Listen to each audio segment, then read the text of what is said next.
Okay, we are live. All right. Welcome to Escaping the Echo Chamber. Uh, are you ready? Are you ready to get out of the echo chamber? Are you ready to think outside the box? Good, because that's what we do here. And let's get going. Today, we're talking about something very serious, a very serious topic, a very important topic, topic that has such widespread ramifications for all of our lives: race swapping in movies. It's funny because as much as some people cover it, you would think that this was like the most the height of importance in the world. But hey, it's I want to talk about it. It's something I've seen other people cover, and there's been debates amongst people that I actually want to address because there's a lot of stuff people seem to overlook when they're having these discussions. There's a lot of stuff that tends not to get discussed when we have these discussions, when these discussions are had, and when the whole topic of race swapping comes up. And interesting thing is a quick story is I was having a conversation. Well, I've been having this conversation, this a variation of this conversation for years with friends and people I know. And then I even started having this conversation, discussing these points with, like people on social media. I remember because there was a friend of mine and we would, we play chess together and we talk about movies and stuff like that. He was a movie buff, kind of like, in fact, he was, I got to say, he was even more of a movie buff than me. But we started talking about like the meanings of movies. And so we got to X-Men and we're talking about, and I say, hey, X-Men, do you know the meaning of that, right? Uh, and so we're talking about movies, comic books, all of it. And he's like, X-Men? No, I don't know. There's no hidden meaning in that. Like what are you saying? That we're really mutants? And I'm like, no. I'm like, you really don't see the the hidden, the analogy, the metaphor for X-Men? I was like, okay, think about it. You've got two mutant leaders. Mutants, number one, are reviled. They're um, they're hated. They're disrespected. They're considered like other and foreign people. Like there's actual legislation being in place to try to stop them. Um, and then you have two leaders, two mutant leaders. One mutant leader who is devoted to nonviolence and being peaceable and getting along with humans. And then you have another mutant leader who is much more militant and who is willing to engage in violence to protect mutant kind and to advance the causes of mutant kind. I says, "You're still not getting it?" He's like, "Wait a minute. I know." I says, "Yes." And I'm like, "I don't know how you haven't gotten it yet." X-Men is an analogy for Malcolm and Martin. And I would like it just blew his mind when I told him. But like I've talked about this for years. And when I break it down for people, they're like, "What?" So like even there's different times when you can see it even more prominent. X-Men 1, the end of X-Men 1, when they're playing chess, Magneto and Professor X. What does Magneto say to him? Um, he says, Professor X, Professor X says to Magneto, "I'm afraid that there's a war. A war is coming." And Magneto says, "My dear Charles, the war is already here, and I intend to win it by any means necessary." Now, fast forward. I had this conversation with somebody on social media, This person says, no, you're wrong. You don't know what you're talking about. I says, no, I'm right. This person actually points to a video, a YouTube video done where somebody, where in fact that person actually claiming that Magneto and Professor X are not allegory for uh, Martin Luther King Jr. and Malcolm X. And I watched this guy's video, and in the video, he references an article where it explicitly states that Stan Lee did that. Yeah, he's like, yeah, I made the analogy of Malcolm and of these two civil rights leaders. I used the mutants as an analogy for the civil rights struggle, and I saw that I had this dichotomy of these two leaders. But despite that, this person, whom some of you may know, decided to decided to try to somehow interpret that article where Stan Lee admits it into saying that that's not what Stan Lee was saying. That person further then goes on to say that also Chris Claremont said it was about they were actually allegories for Jews. And I'm like, wait a minute, but Chris Claremont didn't get involved in X-Men till the 80s.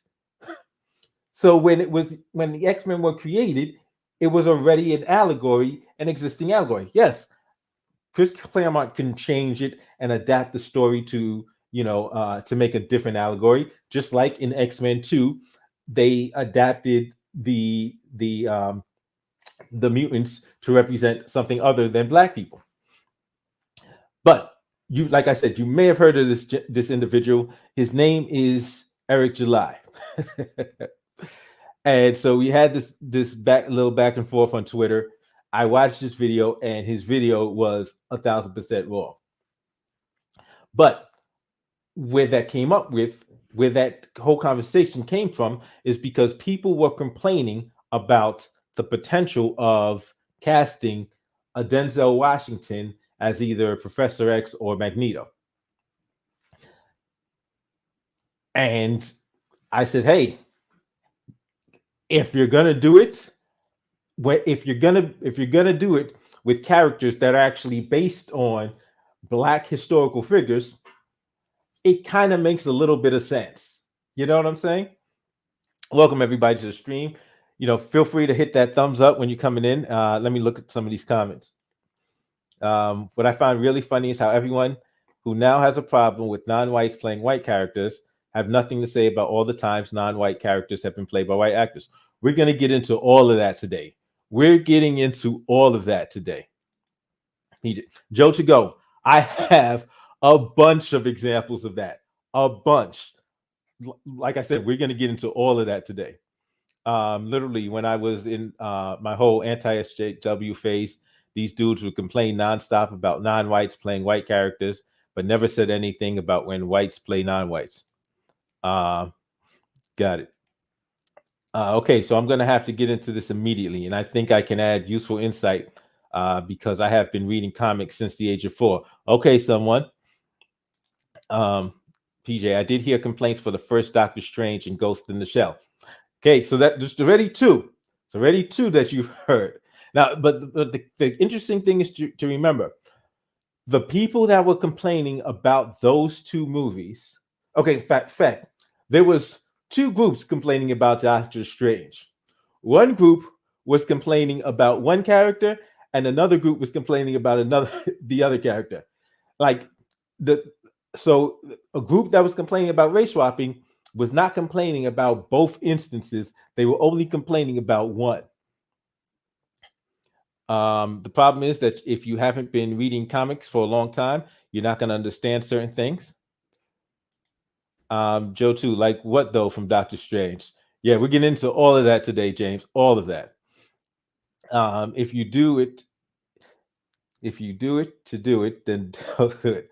If it can work, okay. If you do it to do it, then don't do it. If it can work for the vision of a story, then I think it's okay. The story is the most important. And I think the story is very important. I understand also why they're doing it. And a lot of times So there's a lot of people who think it's only, SJWs. There's more to it than that. In many cases, it got accused of whitewashing with the casting of the Ancient One. Okay. Yeah, but I'm talking about how these people that whine about white characters being race swapped have nothing to say when it happens the other way around. Those people do exist. I don't agree with race swapping in comics, and I'll explain why. If you've been reading comics since you're a child, you don't want characters race swapped. Okay, how old are you, someone? Because, okay, here's the thing. For instance, that conversation I had with Eric July. Eric July was born after the 80s, right? So by the time Eric July was born, like in terms of the X-Men, they had already been there. They're already being used as an analogy for several different groups. And so now, if you're dealing with somebody who's born after a character's already been race swapped, after these characters have already been introduced, does that person have a grounds to complain? Because like if your complaint is, oh well, it was like this when I was a child, but if the race swapping happened before you were born, before you actually started reading the comics, then it would seem by what you're saying right now that you then wouldn't have the grounds for complaint. Yes, it was Eric July. This was a very interesting interaction. It's not because you're racist. It's because you don't want characters changed. If you know anything about comic book fans, you don't want things changed. Now, but the simple fact is, comic books characters have been changed like over and over. Like Superman originally couldn't fly. Like, so there's been changes happening to these characters over the decades. Now, part of that is in that there's a perspective that you could say that it's like a lack of originality. Instead of just bringing more original characters, why do they keep just like changing character stories? And it's because, hey, it's a money thing. As long as it's not Amos and Andy style. Fans complain about a change in powers and costumes, so you can't assume that people are doing it because they're racist. Here's the thing, it's not a matter of assuming, it's a matter of when the complaints are only centering around one aspect, and when the complaints ignore historical realities. Okay, you're 46. So 70, 78. Okay, so you was, but by the time, so you're young enough. So that example I talked about with the X-Men, already you have seen the analogy, you are alive to see the analogy of the X-Men being used as an analogy for the civil rights struggle. So then when Chris Claremont comes in and changes it to make an analogy for the Jewish struggle, and changes, I forgot the two historical figures, he then starts patterning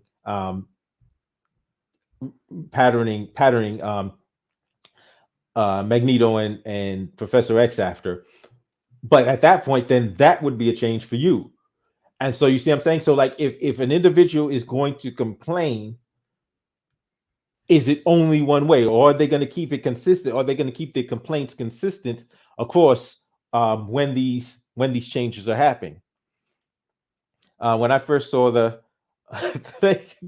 listen, when I first saw the X-Men back when I was 12, even I knew it was about racism. It's not hard to tell, but you still have some people who will pretend that that's not what it was about. I used to watch Eric July a lot until I started getting out of the whole anti-SJW BS. I stopped watching him because he came off like a huge, but the final straw is when he claimed black.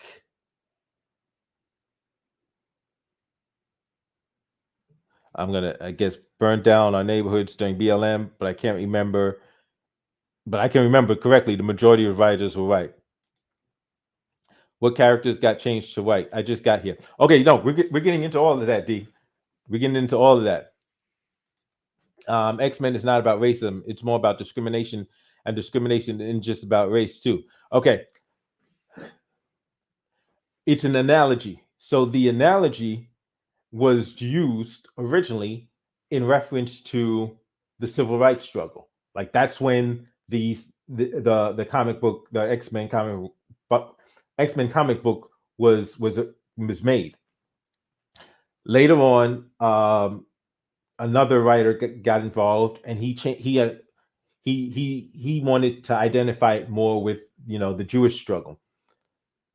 And then when you get to X-Men 2, X2, X-Men United, they used the mutant mutants as an analogy for homosexuals. So if you remember when Iceman is at the house and his parents are like, "Well, can't you stop being mutants?" And so there's several things throughout the movie where they're clearly making the X-Men 2 movie more as an analogy for discrimination against homosexuals as opposed to racial discrimination. You will hear me complain about ancient Egypt, though. James Miller does a great job at tackling the subject matter too, and that's the thing. So people, and there's a meme. There's a meme of there's a meme about Star Wars with the guy from the quartering, and it says this story about which is an allegory for imperial warfare and stuff like that, and an entire series based on which is an allegory for imperial warfare, and he's smiling, and then it says they add a black guy in because they're talking about Star Wars. They had a black guy, and he says, "Okay, now you made it political." Like the whole thing has been political, but there are people who will suddenly claim that things have become political, despite the fact that if you look at the history, these things clearly were political. In some places, just out and out propaganda. Like Captain America is wearing a flag. He's dressed in a flag. It's been political, people. It's been political. I do think it was about racism, though. Yeah, I wanted to criticize Young Ripper for that. Why isn't he complaining about Chris Claremont about the Jewish analogy? Yeah, you're right about that. Actually, I have in the comment section. Okay. The quartering said a very cringe thing about black people and Popeyes. He's an idiot. Yeah, listen, he really is an idiot. But that meme is hilarious because it's Star Wars is one of the most Star Wars is one of the most political. Star Wars and Star Trek, sci-fi has been a vehicle to tell political stories without telling political stories for the longest. And so when people then just start making these claims as, oh, now it's political because you add what's this guy's name? The Finn, whatever. I forget the actor's name. But once you add Finn, now all of a sudden it's political. I mean, Eric July is no fan of Batman Beyond, or let's say another white character taking the role of Batman, like Nightwing. Okay. Thoughts on China excluding the main actor in Star Wars from the posters average? Well, they did the same thing with Black Panther, where Black Panther they actually literally had to keep the mask on in the posters, which is crazy. But I mean, like, just tell you, it's 2022. It's 2022, and they've got to like they've got to like hide from these audiences that the main character is black. That's a problem. That's a problem. When what I mean is you have ancient Egypt in comics or movies, 9 times out of 10, the vast majority of them are white. There's very it doesn't and it time and time again. I mean, Stargate. You're seeing this, and so a lot of time, China's yeah, Revy. A lot of time we're seeing things that some of these things might be considered a reaction to. Uh, yeah, Star Wars is political. The first movie very clearly covers the topic of imperialism and people trying to overthrow the government. Exactly, exactly. But like, it's we can actually just take a look at some things. We know what race swapping is. We know it's when they change the race of a character, and generally we're speaking about fictional characters. However, a lot of people will use as a like I've heard this before. Well, what if you had a white actor play Malcolm X? Would you be upset about that? So now people will talk about race swapping for historical figures in order to try to make a some type of point. The fact is, if you actually look, you may be surprised to find out that there has been race swapping with actual people, but a lot of times that's overlooked. Now, when you get to most of the conversation about this, because there's like this, and so you have the SJWs, but then you have this other group on the right, which is like the equivalent, the pure equivalent to these SJWs. I call them the culture warriors, the CWs. These culture warriors are just like they need something to be upset about, they need something to be angry about, and so they want to complain about stuff like this. Like when you had this dude complaining about the movie The Batman, like he was doing the same stuff that they accused SJWs of doing. This dude is literally is basically complaining about microaggressions. I'm gonna say it again. This CW, this culture warrior, is complaining about microaggressions because he feels that there's certain subtle things being said uh, that make it seem that too many of these white characters are bad guys. But now, why? Because now a lot of people will automatically these culture warriors will automatically say, "Oh, it's all virtue signaling. It's all about just trying to basically change the culture." And I'm going to say they're wrong sometimes. Sometimes you do have people that are trying to make some bigger statements, but sometimes it's just something as simple as self interest. And so when I'm talking about MCU race swapping, guess why the MCU race swaps? For the dollar. Pure and simple. The MCU does race swapping predominantly for the dollar. Let me explain what I mean. Thor. The movie Thor is about these superheroes which are based on Norse mythology. So you've got Thor, Odin, you've got Heimdall, you've got all of these characters that are supposed to be based on Norse mythology. So clearly they should be blonde hair, blue eyed. That should be what they look like. But the MCU cast Idris Elba as Heimdall, and they cast an Asian actor as one of the Thor's like three friends. Why did they do that?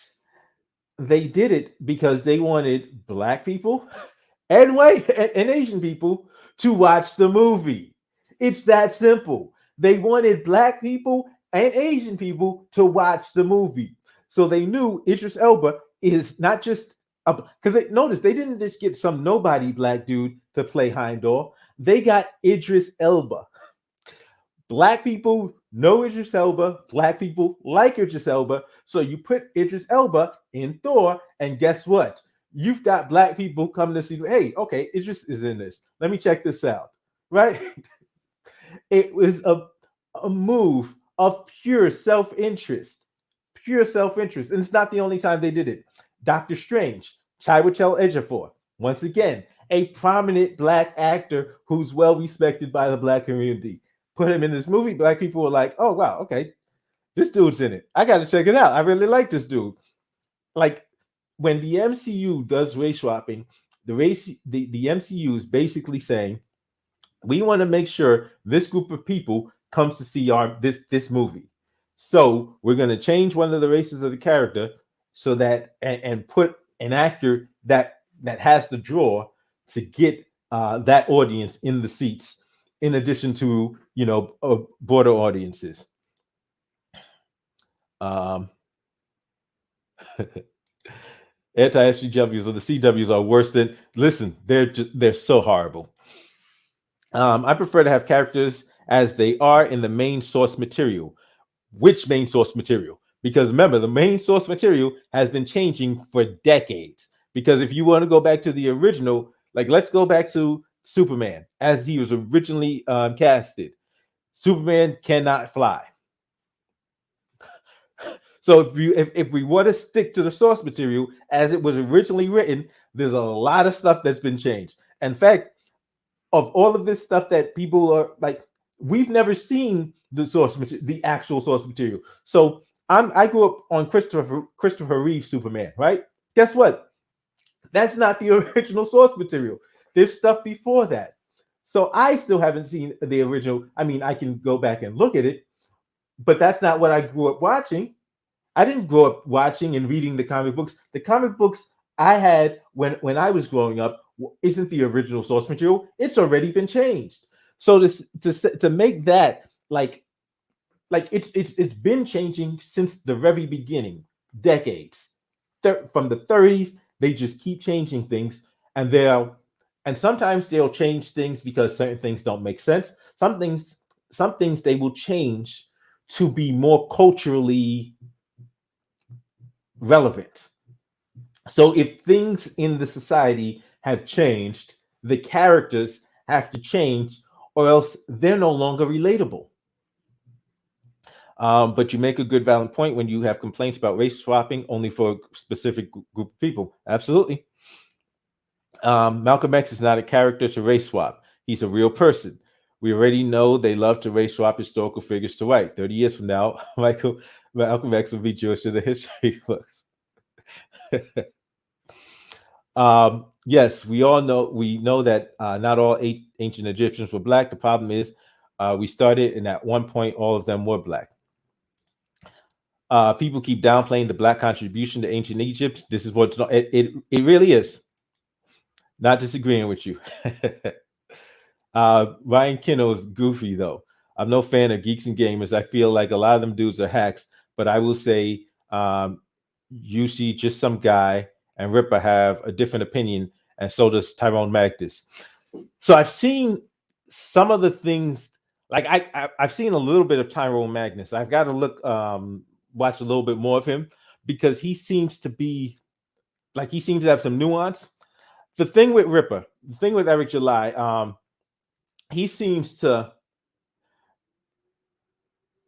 Eric July is a businessman. Eric July is a businessman, and Eric July knows who his audience is. I think Eric July does a lot of things to play to his audience. But Eric July doesn't, even despite the fact that he is it, he frequently will not own up to it. So I've seen him debate where he pretends as if he's not playing up to his audience. But Eric July is playing to his audience. He knows who his audience is. He knows what they like, and he plays to them. He's a businessman. Marvel is gender swapping Captain Marvel, sexuality swapping Eternals, and some more stuff. They want all the money. They even re-edit movies for racists in China. Okay, now I got questions for that. Gender swapping Captain Marvel. So are you talking about Marvel altogether or MCU? Because Captain Marvel, the first Captain Marvel, white male. The second Captain Marvel, black female. And to be fair, Eric July talks about this a lot, because he really liked and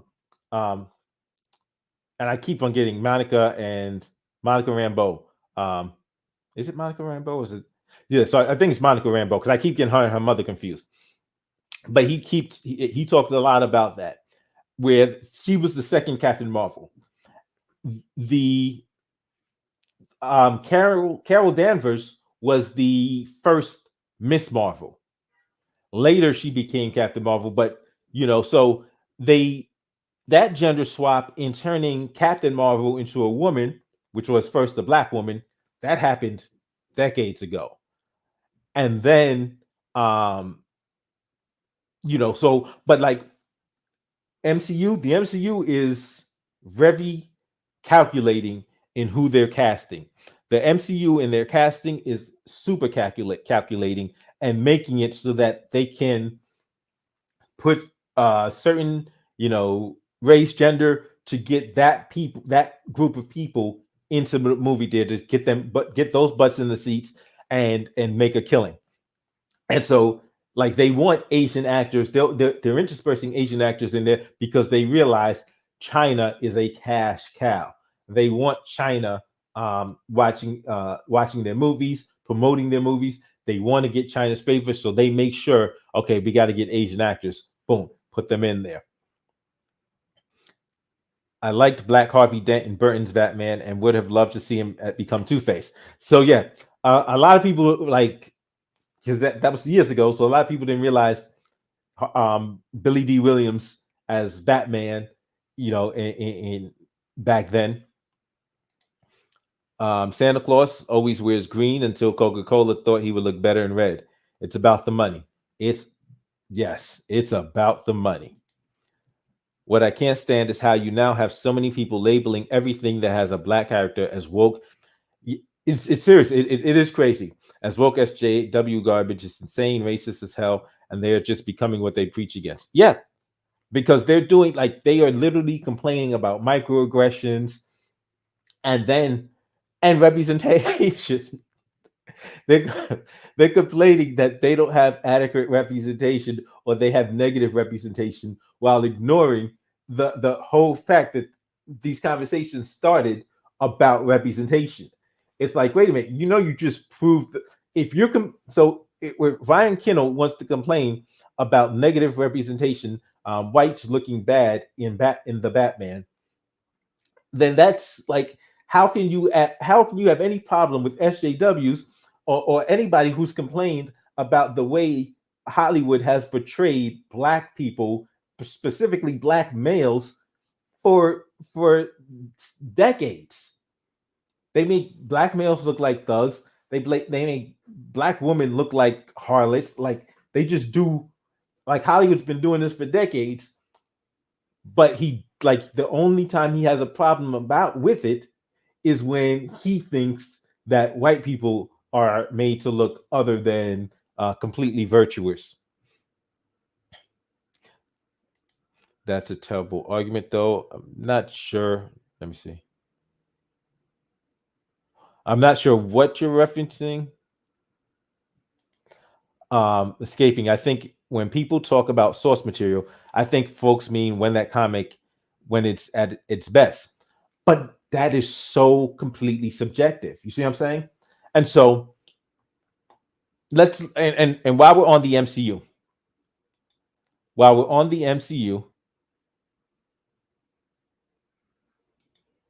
let's talk about Nick Fury, because a lot of younger people have only seen Nick Fury on TV or on screen. The only Nick Fury they've seen on screen is Samuel L. Jackson. I've seen Nick Fury as David Hasselhoff, because Nick Fury used to be a white guy with the gray streak in his hair, and I remember David Hasselhoff of Knight Rider playing Nick Fury. Now, I'm not saying he was good at it. I'm not saying it was a great film, but I remember David Hasselhoff playing Nick Fury. I remember it. But if you take a look at Samuel L. Jackson, has done a really good job in the role, but so some people may say, okay, Samuel L. Jackson's done a really good job, so that it's at its best. Whereas others may say, no, you still have changed it, and so some people will still have some issue with it. Bottom line, white people are entitled and want to only see themselves on TV and cannot fathom that the rest of us want the same. Now listen, that's an interesting take. if you're if these people are complaining because they don't see enough of themselves on TV, how can they not see that other groups would feel the same way? Like that's a really great take. Um, but it's like a complete lack of awareness, and this belief. It's like the whole manifest destiny mindset. Why do we as black people want to claim Egypt so bad? King Tut, Cleopatra were inbred AF. Tut died young from congenital deformities. Well, you see, here's what that is. A lot of that is about a lack of historical knowledge. So there's not talk about um, Mali, Ghana, Mansa Musa, um, huh, the library, Timbuktu. Like there's not talk of ancient. In fact, African ancient African civilizations are completely and totally ignored for a reason. For a reason. So that's why a lot of black people who aren't aware of the history will fixate on Egypt because they don't even know beyond that. Like that's the closest, you know, and but like I said, but that's one of the things we got actually going to talk about today because if we're talking about like the one of the main fixes for this, exactly, the rest of us deserve to see positive representation of people who look like us as well, and to the point of where they said like in China they had to edit things. If people in China aren't seeing black people on the screen, if people who are born, raised, and living in China don't see black people on the screen, don't interact with black people, but like let's say they'll see them in a movie playing Thug Number Two, like this is an image, this is programming that's going into their mind. They know no black people in real life, and the only black people they see on the screen are thugs and criminals. It's like, okay, when they interact with black people, it is not going to be a positive interaction because they've been programmed to think, oh, this is how these people are, and it could actually result in somebody getting harmed because people are looking at a group of people in that manner. Yeah, obviously characters change, but what happens is they reach a point where the character's powers have been established. When you have that establishment, people don't want to change. I disagree. Here's why I disagree. I think they have a habit of changing things all the time. Like all the time. They will add new powers, they'll take some powers away. And they'll do it like sometimes for story. So like even just take a look at the MCU. Let's take a look at the MCU. Um, in terms of powers. The MCU powers, they've changed the powers of so many characters. They've changed some, they've made some people more powerful, they've made some people less powerful. Like Drax the Destroyer should have been doing way more than he did. But in order to tell the story they want to tell, they've changed things. And I think that's a valid critique. If you want to tell a different story, then just write a different story. But they're doing it just constantly, and it's not going to stop, especially when you're changing the medium from comics to screen. When you're changing the medium from comics to screen, then you're definitely changing things, especially since comic books don't have an end. It's just like an ongoing thing. And whereas with the movie, they have to wrap things up with a bow. Eric July has said some pretty questionable things about black women, so I'm surprised the dude has a black wife. Writers more often than not use multiverses as an excuse to swap races. Example, Nicholas Fury. So like that's what they did in like the Ultimates, right? Yeah. the entire Ultimates thing. Obviously, not everything stays the same. For example, Spider-Man got married, Blade's powers have been changed, but that made perfect sense. Um, HA, like what exactly questionable? Yeah, I haven't. I don't listen. I watch him periodically. White fragility, like, seems pretty fragile to me. James Mildred's Juice talking about cuties once and was about to go off on Black American Woman until he found out the director was a Black French woman. Then soon after, he praised Gothics for being a grifting Black Aussie female. I don't think she's Aussie. I don't think she's Aussie. Maybe he thought she was Aussie, but I don't think she's Aussie. I understand what you're saying. Politics and propaganda has been in comics. It's just that mofo's Biden want to beat in the head so much. The best define source material. I think it would be best to define it as the general attributes that have stayed with the character over time. Because yes, characters evolve over time. Just a thought. Egyptian pharaohs were different races. It was ruled by Kush at one point as well, but the pyramid guys, those were inbred Phoenicians. Ain't nobody F with cuties movie, and not everybody's down with little girls dancing in the movies, except the folks that watched it. Everybody, when they saw the trailer, was disgusted by it. Welcome, Ricky. What's good? Thank you, Ricky. Absolutely, thank you. Smash that like button when you come in. Yeah, they nerfed Drax a lot. He got his butt kicked in every movie he was in. LO. Yeah. It's like I'm like you would if you didn't know, you say, wait, why do they call him Drax Destroyer?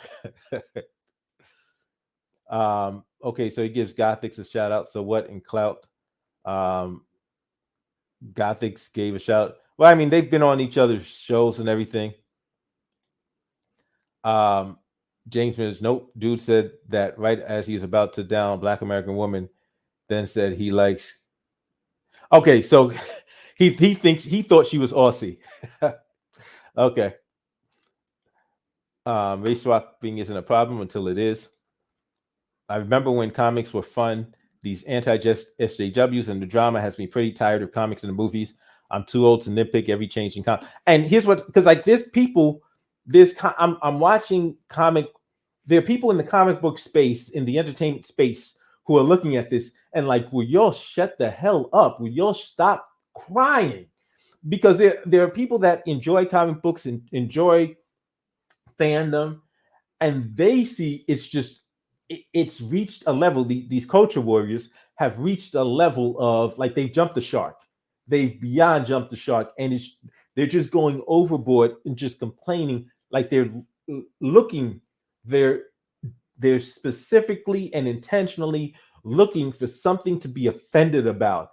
They're like the new Game of Thrones thing, and I just saw one cat. He was talking about how people were commenting because there's a black dude that's in it, and once again, you got to realize what that's about. You got to realize what that's about. But he's like, it's so much nonsense going on. Not sure if changing comics to movies is a good example because obviously things are going to change. Exactly. Yes. Yeah. Wolverine is a lot taller in the movies. You got to show me the video. Okay. So we can't give critics anymore. You can give any kind of critics, but a lot of these people are getting called out because they're on some other nonsense, and their critique isn't even handed.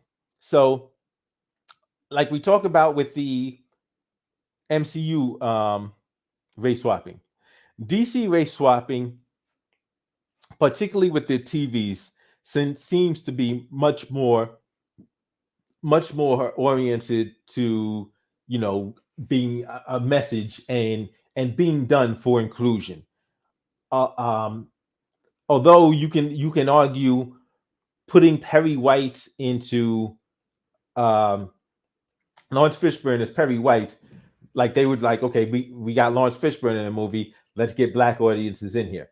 But then when you look at what the CW does, a lot of that is appears to be based on like, yeah, we want to, be more inclusive, and you can tell some of these people are very much in this mindset um, of a left leaning perspective to inclusion. And it may sound like that's a good thing, but I'm going to say there is a drawback. There's something that is not being discussed when they do that. And I think some of these people are doing that intentionally to avoid something else. James Mildred, that was from a year and a half ago on live stream. He fires every live stream to people who aren't paying. Not only do they swap genders, powers, they change the characters altogether. Been 3 Robins, 3 Captain Americas, 2 Hawkeyes, 3 Captain Marvels, a lot of characters hand over the mantle. Yeah, a lot of change. And that's the thing of a medium that has no ending. And that's one of my critiques of American comic books, American soap operas, where it's just endless. And so I think story suffers if you don't actually have a beginning, middle, and an end. Story suffers, and you just keep changing it. And hey, let's just milk this for more money. Let's, Gothic City before, she's an immigrant from Australia. Is she? I thought she was Cape Verdean. Ethnic swapping is terrible. FBA is legally disaggregating away from these people who are skin folk. Like you, for instance. We know our people. Are you FBA? Royal Class, tell me if you're FBA. They got mad about Jason Momoa playing Aquaman, but listen, Jason Momoa made Aquaman cool. Think about that. Like Aquaman was okay. I'll get back to this in a second. So you say you're FBA. When did you become FBA? I'm just curious. When did you become FBA, Royal Class? Because were you FBA before 2019? Yeah. Listen, don't worry. It's understandable if you don't know what FBA is, because Royal Class doesn't know what FBA is. Royal Class, when did you become FBA? Feel free to comment whenever you get a chance to. So while we're waiting for Royal Class to comment, yeah, this dude saved.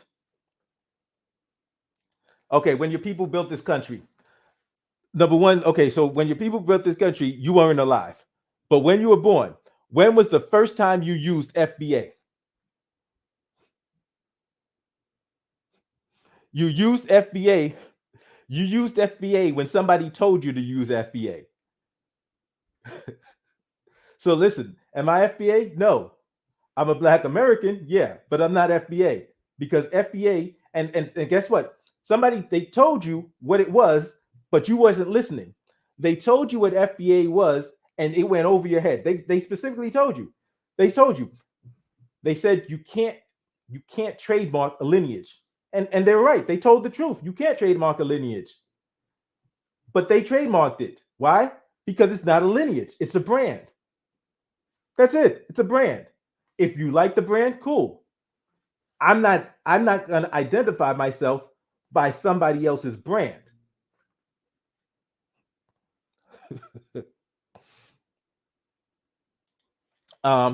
Same thing with Lord of the Rings on Amazon and how people are mad about being like that's another thing that they're talking about. I used to laugh when people make a big deal about ancient Egypt, but when you see how asinine it is to argue that was a white civilization, makes you angry, like saying Romans were black. But there's this, and so that now that talks that gets into dealing with why all of this exists anyway, because of this whitewashing, which doesn't just exist in media, it's in history. Like they've literally tried to change history and erase black contributions to history for a purpose. Injustice made Aquaman cool first. People got mad over Lord of the Rings for having two black characters and labeled it woke. And so that's the thing. It hasn't even come out yet. Like Lord of the Rings hasn't even come out with yet. The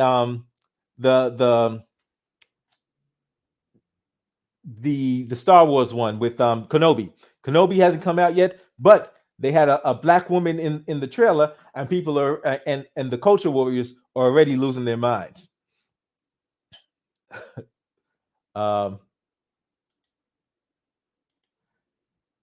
PJ, like for that canon's sake, is private for members, and besides dudes, that's over woman all the time. I hear it from Lucas, Ripper, all of them. Eric on white woman on his Leah Thomas videos. When Tariq made it up. Listen, you get it. You get it. Exactly. What is FBA and Royal Class giving your black? Okay, listen. So for those of you that don't know, FBA is a brand called Foundational Black American.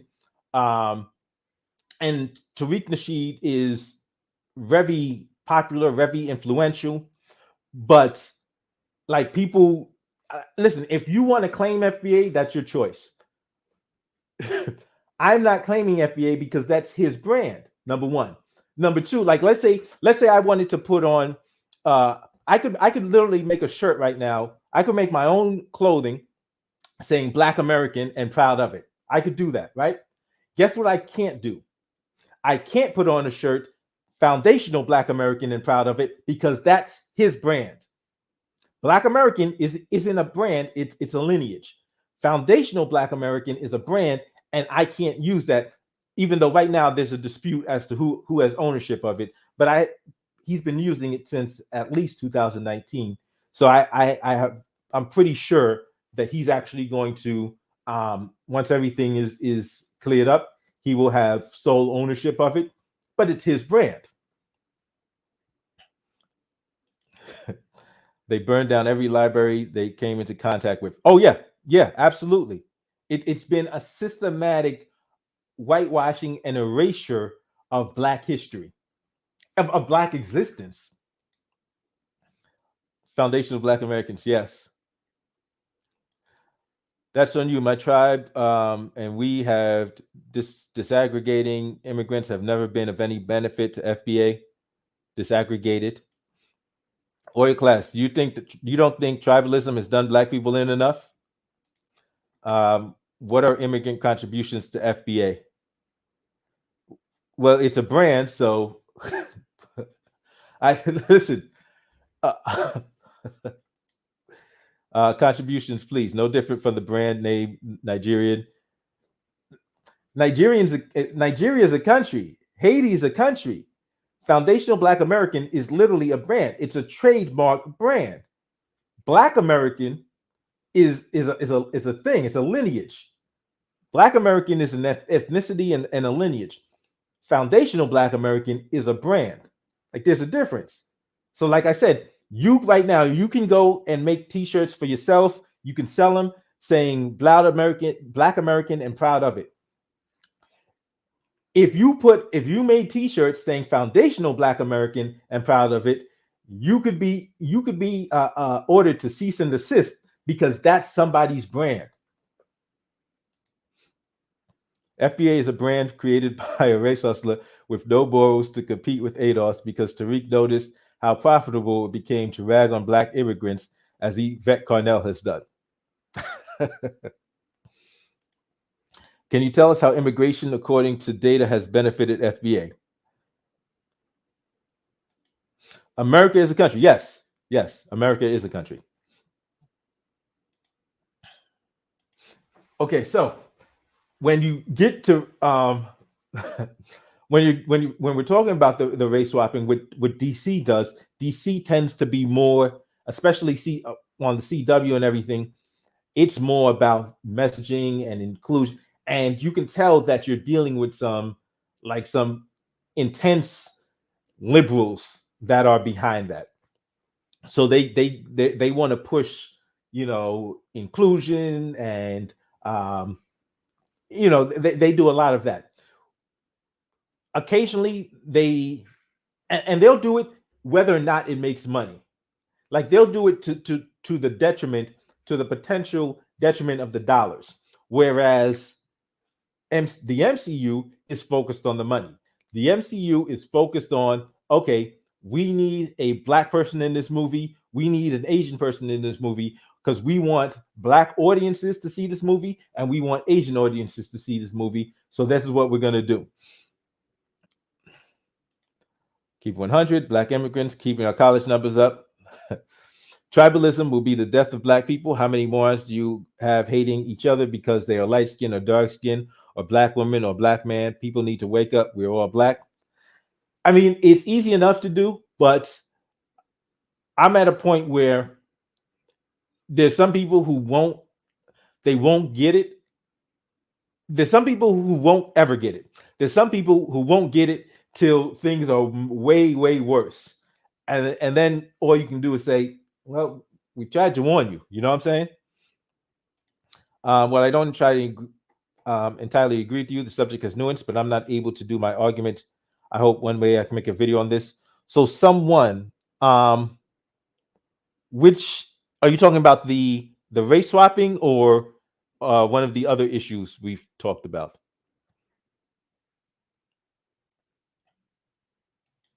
Okay, what do I like more, MCU or DC? Listen, DC has so much potential. Like the DC universe, they had so much potential, and I like the Snyderverse. And I know, listen, I know there are people that take Snyderverse to a religious place, and there's some people who hate anybody who likes the Snyderverse. But the Snyder cut was amazing, in my opinion. The Snyder cut was amazing. Where DC messed up is DC tried to do in 3 movies what Marvel did in what, like 12 movies and what, 12 years. Like Marvel took years to set this up. DC tried to catch up in 3 movies, and that was just ridiculous. That was horrible. You didn't get a chance to actually get to know the characters, to actually, because otherwise, so it they because they basically, in making the Justice League, they basically made it like the X-Men, where it's just the team, and you're meeting the characters, you're meeting most of the characters right then and there. Whereas when the MCU did it, you met Iron Man, you met Hulk, you met Thor, you met Captain America, you've met all these characters individually, and like you've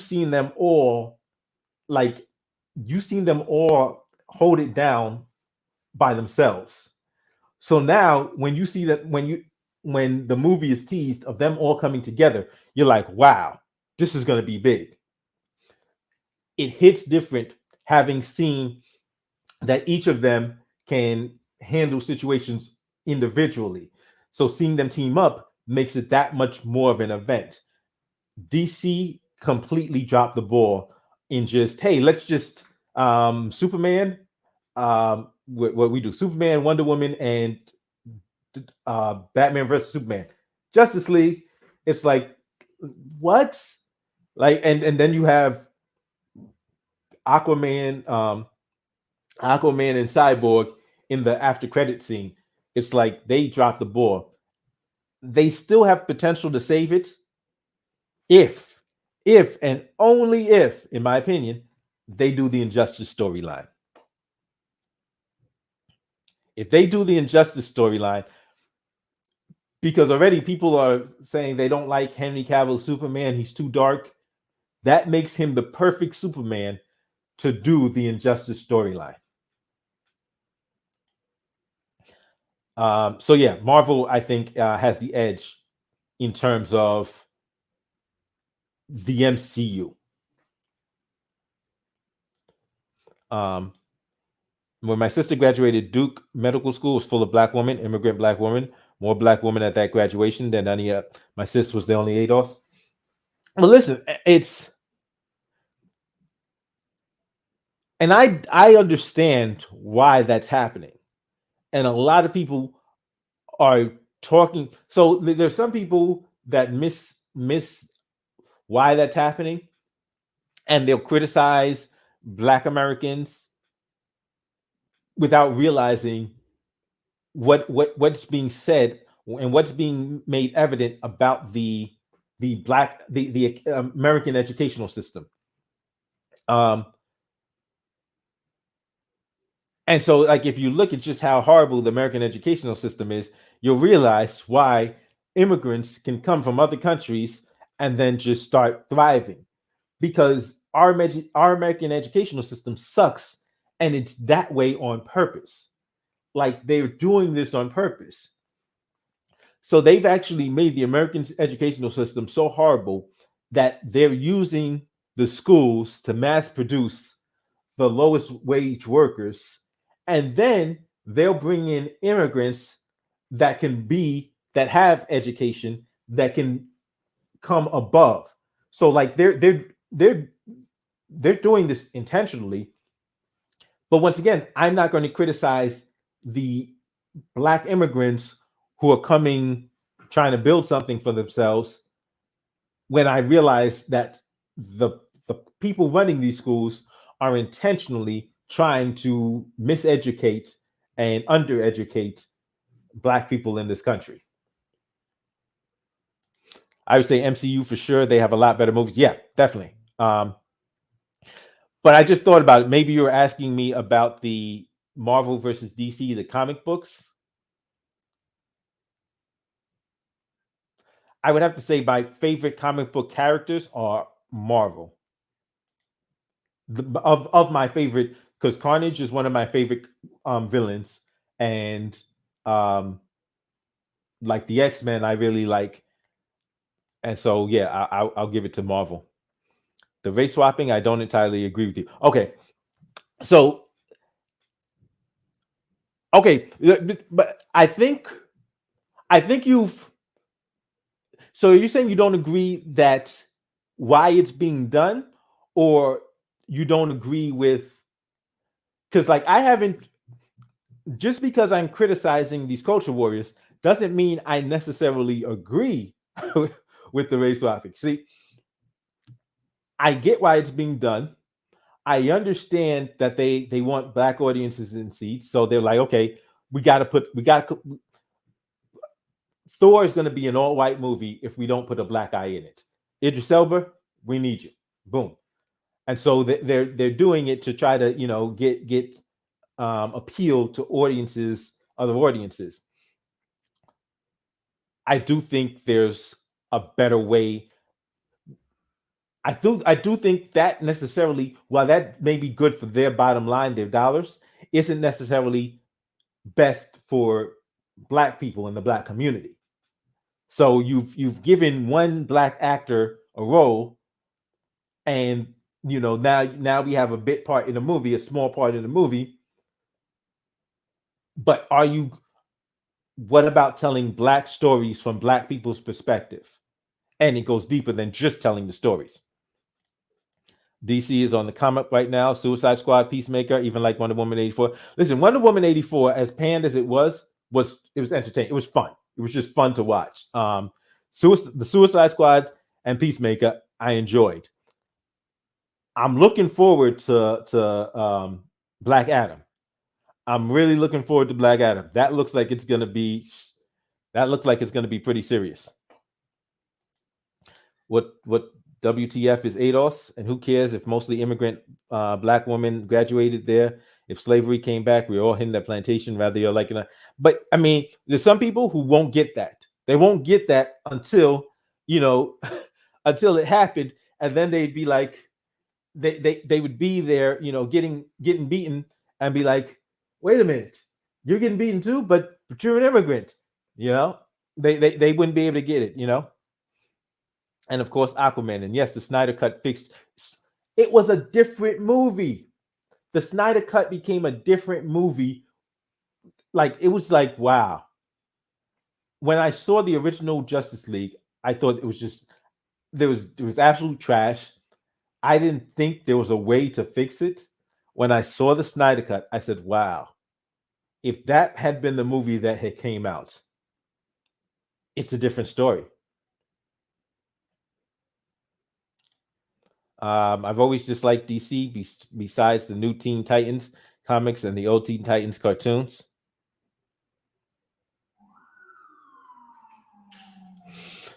My daughter graduated from a private college. She has 3 associate degrees and 1 bachelor degree in accounting. She also graduated Honor Society. So your point.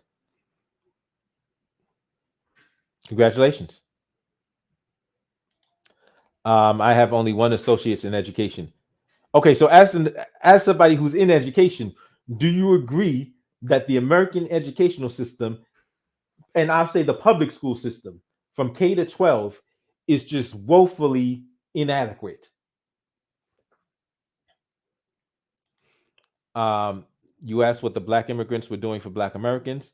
I said they are propping up our college numbers and proving Black people can do it. That's my point. In my public school, we weren't taught anything. The majority of people, they were Hispanic and Black. Almost everyone had at least 1 F, and we all saw it as a good thing to only get 1 F. Yeah. And then the thing is, like, when you're graduating from these schools, and then you're only getting, we're just going to go to a low wage job because that's all you can get at that point. Not to mention how immigrants steal set asides only for the descendants of the families that were enslaved here. But that's not true. Let me tell you why it's not true. The set asides, the people may have said, "Oh yeah, this is for you," but it's not stealing. If it's being given knowingly and intentionally, then it's not stealing. It's that these people that run this country were lying to us from the get-go. And that shouldn't surprise us. It really shouldn't surprise us that they're lying, because they have been lying to us since the get-go. So when there are set-asides and they come up with these programs, we got to start reading the fine print and realize, this is another bait and switch. We're not going for it. Having 3 associate degrees is not a flex. Your your answer is disgusting and pure unadulterated ignorance. This is fun. I like DC more when it comes to comics. I really like their storyline. Shows like Young Justice and animated films show a lot of potential for the live action universe if they reboot it. Yeah, the live action universe is in shambles right now. With everything from Ezra Miller being a complete psycho. Like, it's funny. Ezra Miller has to send Will Smith a fruit basket because somehow Will Smith smacking Chris Rock has taken all of the heat, all of the light off of Ezra Miller allegedly threatening to murder people. Like, that's crazy. Like, this dude, is out of his mind. 4 college degrees is a flex, especially from the family of those that endured chattel slavery. Royal class, I will also point out that chattel slavery didn't just happen on this continent. Just pointing that out there. And I'm pointing it out for the purpose of saying we've got more in common than some people are choosing to acknowledge. When it comes to race swapping superhero characters, it's American culture, so it's whatever. But when it comes to tokens work, that's a little different. These stories have cultural significance. But now, now that's a good thing. Okay, yeah, because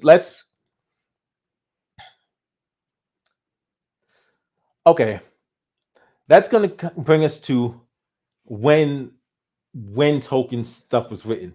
But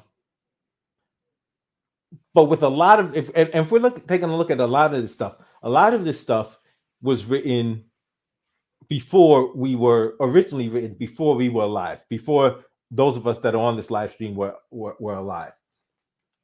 So with that in mind, The question is, what were the cultural sensibilities at the time, right? So if these works were written 50, 60, 70, 80 years ago, when there's rampant, blatant, overt racism that's going to be manifest in the materials. So, like, you got to realize if these if these properties are a reflection of the world that they were originally created in, if you want them to be relevant in the world that we are in now, there would be some changes, and that would still apply. That could possibly apply to something like Tolkien's work. In fact, let me. I don't know how old is Tolkien's work, um, and even in his work, did he ever specifically like identify races? Like, in other words, like I know he talked about. I know he talked about. Yeah, so he died in 71. So I know he talked about the humans, the races of humans, elves, and like what hobbits. But did he say like, oh, this person, these people were fair skin or had pale skin, and these people had or didn't have dark? Did he ever get into that specifics, or was this stuff that was just assumed by the readers? Do you see what I'm saying? Okay, let's put it this way. My favorite character is Captain America. I don't want him replaced by a black person, and it's not because I'm a self-loathing black. It's because Steve Rogers is the Cap I know. Now, here's the thing, though. When we're talking about like I said, this is one of my issues with the comic books. If we're looking at comic books just lasting for years and not having a beginning, middle, and end, at some point he's got to go. Either he's got to go or he's got to be a change. Do you see what I'm saying? Because if you're going to tell the story that Steve Rogers was the original Captain America, then he got old, then he died. Now somebody else picked up. That makes some kind of sense. It's a story. But if you're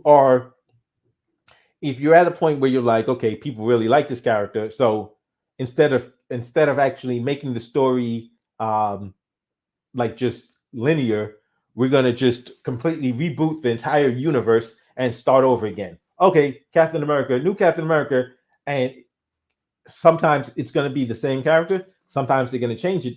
But if they're rebooting it, it's a reboot. Like at that point, it's whatever they choose to do with it and whatever they want it to be, however they want it to be reflective of the current society that they're rebooting it for. But what I see them doing that for, the purpose I see them doing that for, is they're because they see they have a character that is already liked, and they want to just keep milking that character instead of actually saying, hey, let's come up with some new characters that haven't been established yet.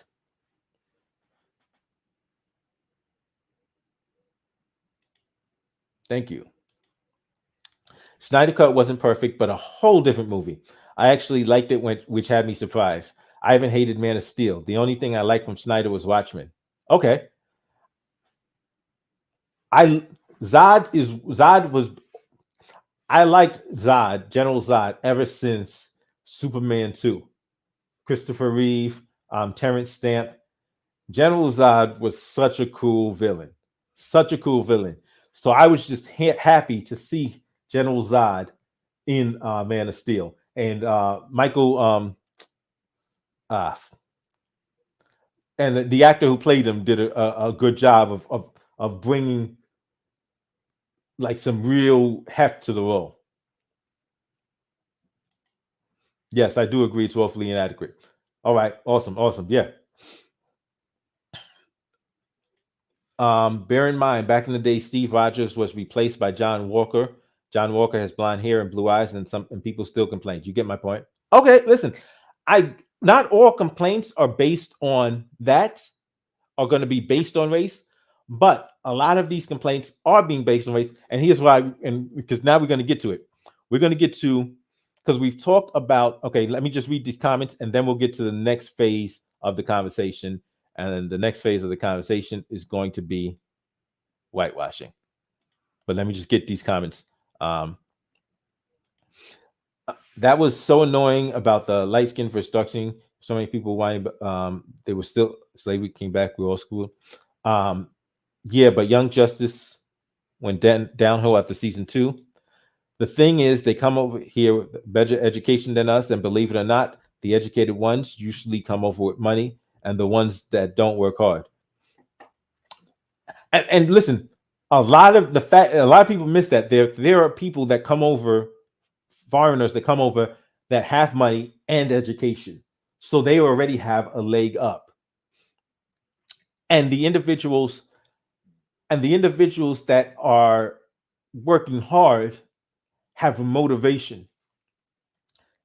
And I've noticed this about guys coming home from prison, that guys coming home from prison will have a fire in them that people that have been in the community won't have, because it's coming from someplace that's like someplace that's like hell. You got some extra motivation. I disagree. Season 3 was a little rough. The new season is pretty good. Even though some of these answers trigger me, I wish I could grab you by the neck. I'm willing to hear you out.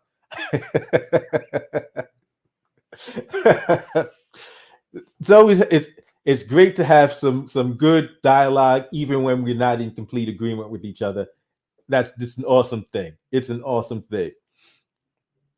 Ezra Miller finally got fired. Yet, okay, he did. Because listen, when you're when you're threatening to murder multiple people, like it's a problem.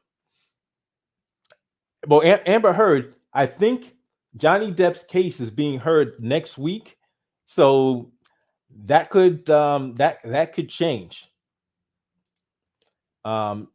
Someone, hell, nobody likes Bucky Barnes being Cap either, so I don't understand why we have every character to be a mantle. But you see, now that's the reason why they keep changing their mantle, is because they realize that the character was successful, and now they're like, we have to keep this character going because this character is selling comic books, so we have to keep this character going. So even if we kill Steve Rogers, okay, people like Captain America, let's make Bucky Barnes Captain America. Let's make John Walker. Let's make Sam Wilson Captain America, because this character is making money and we want to keep the money making going. But they're failing to realize that in some cases it's not just the mantle, it's the whole package that was appealing to people, and maybe the stories that were being told. So it doesn't always translate. But all of this is happening, but like, so a lot of this is happening because of money, because of them just trying to chase dollars. They're like, okay, we got to just keep making quick tweaks instead of actually, like, really trying to adapt different stories. Hear you out comment. I thought, okay, I don't know who. Jojo goes, Aqualad's still gay and is Red Hood still a brainwashed zombie? No, Cap fans want anyone to be Cap except, I'm guessing you mean don't want anyone to be Cap except Steve Rogers? Yep. Someone, yeah, I do agree. Captain America ain't no mantle character. It's supposed to be unique to Steve Rogers. Aqualad is still cool. Abrupt change, though, give you that. Joe to go, yeah, I ain't down with it, though. You seem to have studied a tad with a slither of wrongdoing admission. You're not rude, though. You seem to have studied a tad with the slither of wrongdoing admission. You're not rude, though. But FBA didn't run from the government.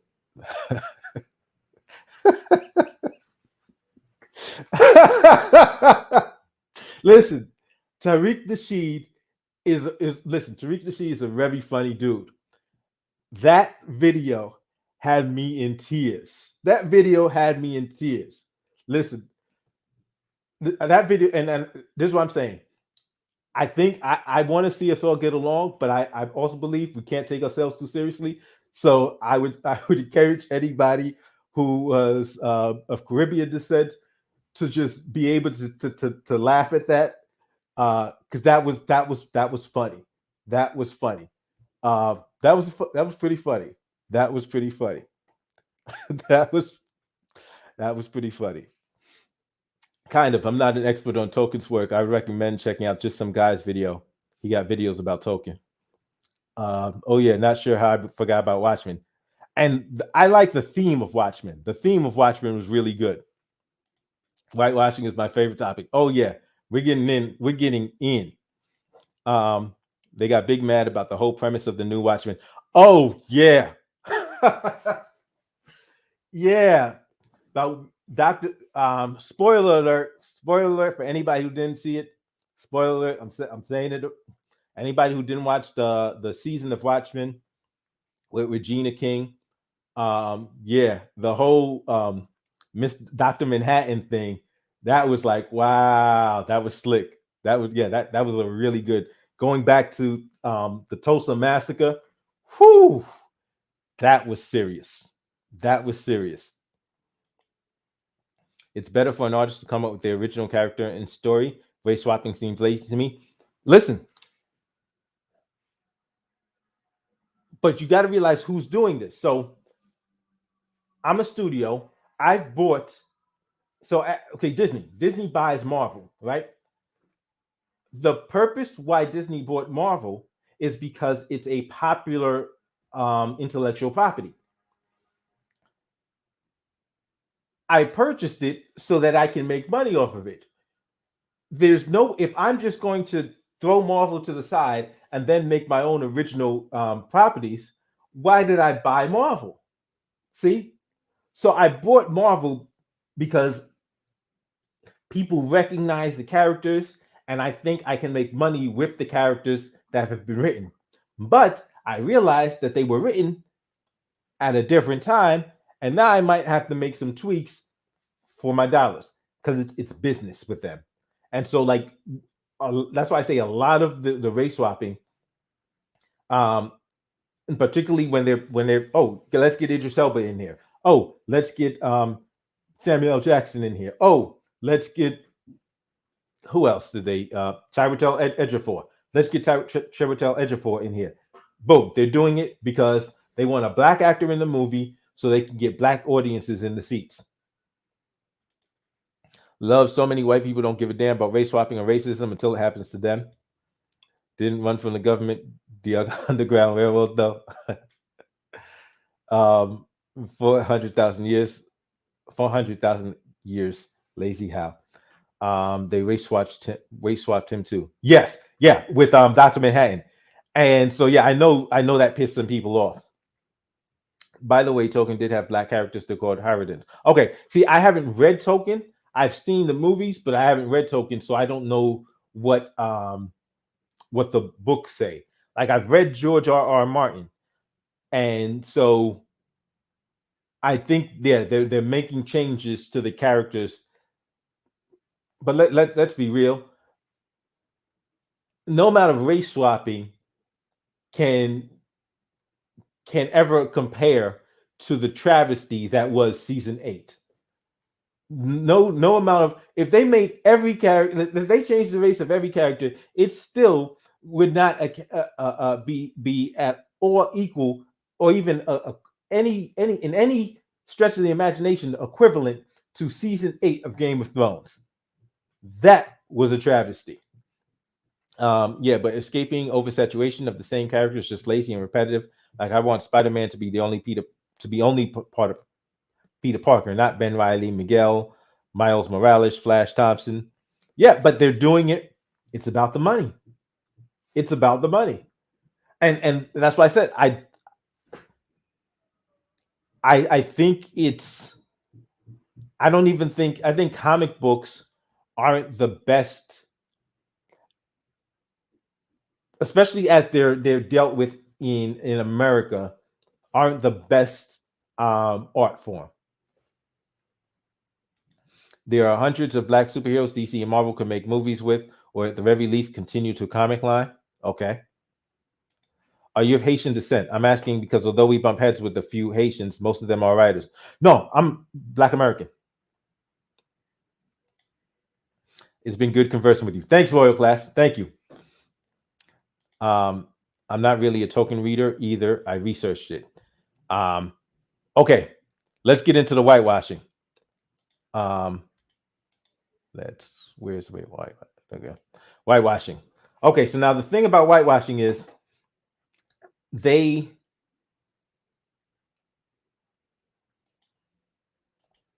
okay. No, that's not it. Okay, so whitewashing. So like that group, there was a group that was complaining about Mortal, Baron Mortal, who was changed into the black actor played by the black actor Chiwetel Ejiofor, and they somehow forgot and missed that the ancient one was changed into a white woman played by Tilda Swinton. But that's not the only time it's happened. It's happened a lot, and it's funny because they. So we'll talk about some of these fictional characters. Like I didn't even know. Like I just came across a bunch of them um, preparation for this video because I hadn't been familiar with some of the source material. So Warm Bodies, which was like a zombie romance story. Apparently, one of the main characters, played by a white chick, was supposed to be Ethiopian in the book, or the whatever it was adapted from. Uh, Wanted, which was based on a comic book. Angelina Jolie's character, Fox, black woman in the comic.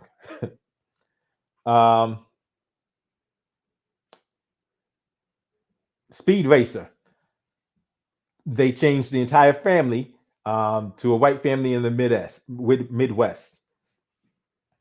Jake Gyllenhaal in Prince of Persia. In Prince of Persia, it's in Persia, but Jake Gyllenhaal and even the lead actress, they changed their race. 30 days of night, they did it. Dragon Ball Evolution, which had a whole host of problems, including that they they race swapped Goku. Um, the Social Network. Okay, no, sorry. Um, there's a reason why I didn't want to talk about that. West Side Story, where it's supposed to be Puerto Ricans, and these are non-Puerto Rican people playing Puerto Ricans, and then and I'm talking about the original. And Rita Moreno actually had to darken her skin. She had to put brown face on. Like, wow. Then you have The Last Airbender. And The Last Airbender, where the only person that like was actually Asian was the villain. It's like, wow, that's kind of crazy. Now there's movies I haven't even talked about yet, because you know how I'm talking about how this whitewashing is happening with how people are complaining about race swapping with fictional characters, and then they'll say, well, what if we did it with real people? It's happened with real people. There's been whitewashing of real people. So A Mighty Heart was about Daniel Pearl's wife. Daniel Pearl was a reporter. I think he got his head chopped off, and his wife was mixed racial descent, played by Angelina Jolie. They actually said that they darkened her skin, so she had to put on brown face and wear a kinky wig to look more like his wife, who was not a white woman. There's a movie called Stuck, starring Mina Suvari, where this woman hits a guy, and he's dying. He's like stuck in her car. It's a black woman in real life, played by Mina Suvari in the movie. World Trade Center. There's like one of the heroes in the thing is played by a white guy, but in real life, the guy is black, and he's like, I don't know why they had a white guy play me. The Social Network, which is based on the founding of Facebook. They got a guy played by Max Minghella, who's actually Indian in real life. Then you have 21. 21 is that movie with the kids that are from MIT and they're counting cards and everything. And I forget the actor's name, but some white kids playing it in the movie. But in real life, those were Asian students that did that. So it's funny when they talk about, oh, well, what if we race swapped and they go to historical characters as if, no, it's already happened. This has already happened repeatedly. Repeatedly. This is not like this is not it's not an isolated incident. This has happened habitually and repeatedly, and they've done it not just with fictional characters, but they've actually race swapped, whitewashed actual people that really like real live people have been whitewashed for these movies. There's Hollywood for you.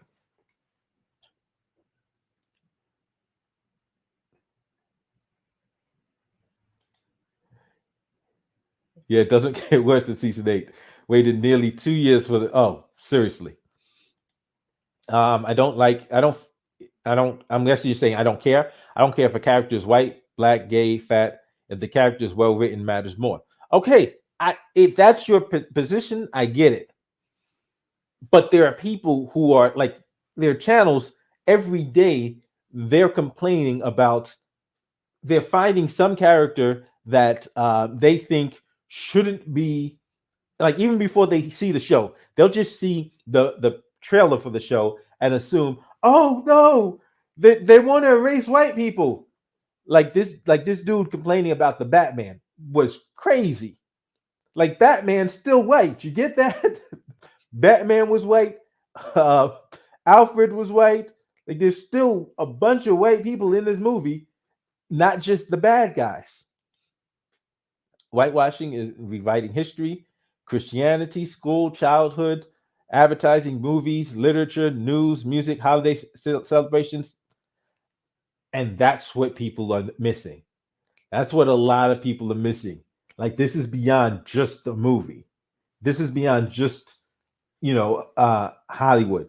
Like, this is a pervasive pattern that's happening in Western society. Manga seems to do better than comics in the West. And I think it's because manga, correct me if I'm, but manga tend to like, okay, we're actually gonna end the series. We're gonna tell a story and then end it,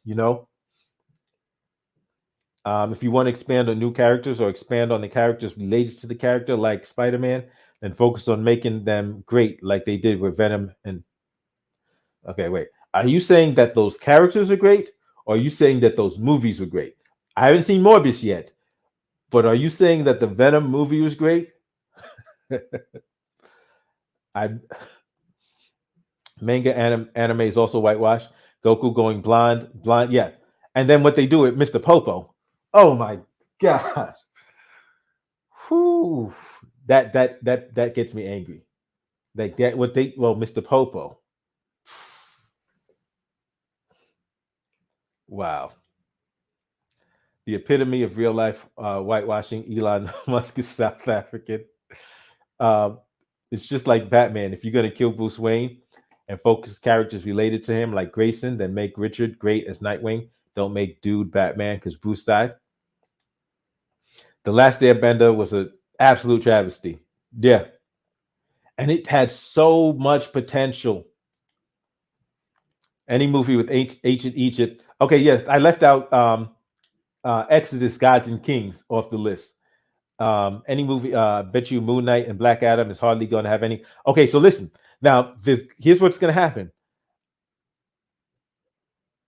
I don't know if they did complain about it. I gotta check, but Leverage. If anybody's seen Leverage, Aldous Hodge from Leverage is playing Hawkman. I'm like, okay, thank you. Like if you're gonna keep going back to Egypt and like it, please somebody let's do let's please like do something like that, please, because it's getting kind of annoying. Um, but like Moon Knight, so you and I didn't know this about Oscar Isaac. I didn't know what Oscar Isaac's full name is. So I think Isaac is his middle name. His full name is Oscar Isaac Hernandez. I wonder. Well, we don't even have to wonder why he dropped the Hernandez. Like, and it's not. He's not the only person that's had to do this. Like, it's ridiculous. Then crying Indian. We all grew up with what? Yeah, yeah. Moon Knight is a Jewish guy. No, Oscar Isaac is Hispanic. I'm trying to think where he's from. Cinema has a long history of brown and yellow face. Mickey Rooney. Oh yeah, and there's been like certain movies where they've done some blatantly offensive, brown and yellow face. It's Hollywood is Hollywood is some garbage. So you're saying you're a copper colored native? Moon Knight worships an Egyptian god. Um, Akira Toriyama decided he wanted to turn Goku here blonde when he transformed. Japan is mostly homogenous country. Okay, Javier, but are you getting why is blonde more powerful? Do you see what I'm saying? Think about it. His hair is black. His he becomes more powerful. He's in a heightened form when his hair is blonde. That's there's a message.